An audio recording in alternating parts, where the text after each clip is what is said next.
With a change in the weather just around the corner, it'll soon be that time of year when it seems like everybody is getting sick. And most of the time, employers require their employees to provide evidence of that illness through doctor's notes.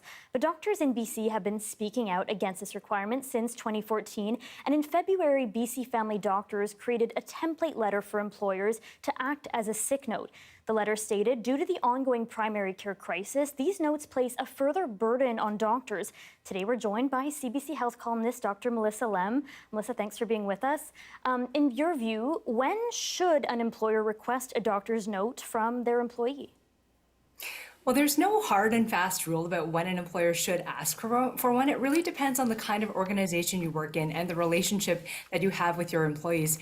I do have to say, though, like most family doctors, I do write several sick notes every week, and I'm pleasantly surprised when I see a patient who says their employer doesn't ask them for doctor's notes. But in terms of when you shouldn't be asking for them, in 2022, BC introduced legislation guaranteeing 5 paid sick days per year for the majority of workers. So if your employees' sick days are staying within this 5-day limit and they don't seem to consistently need sick days around holidays or long weekends, which is unfair for other employees, you really shouldn't be asking for sick notes. Okay, and what are some examples of illnesses where a doctor's note might actually be a good idea? If you need a long absence from work for, say, more than a couple weeks, or if a doctor can really give meaningful clinical insight into your condition that'll help you return to work safely, a sick note might be appropriate. So some examples could be if you develop long-lasting symptoms after COVID and you have lower mental and physical capacity, so you need your work paused or reduced. Or if you have a job where you need to be on your feet a lot and you sprain your ankle on the weekend and need to be accommodated into a more sedentary job for a few weeks.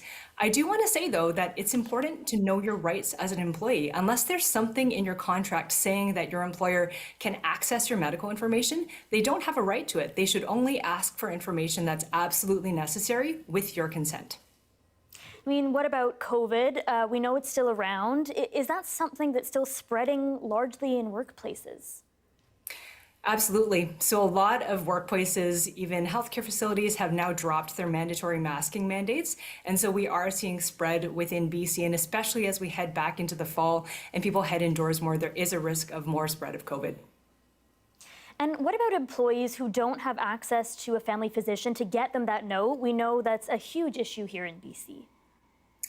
Yeah, as you mentioned, there's still hundreds of thousands of people in BC without a family doctor. And if you are one of those people, you can try getting a note from another kind of health professional, like a counselor or a pharmacist, or you can also try a virtual or in-person walk-in clinic. And if you are looking for a family doctor, it's always a good idea to register on BC's Health Connect registry online or via 811 so that when spaces come up in your community, you can be matched to a doctor or a nurse practitioner.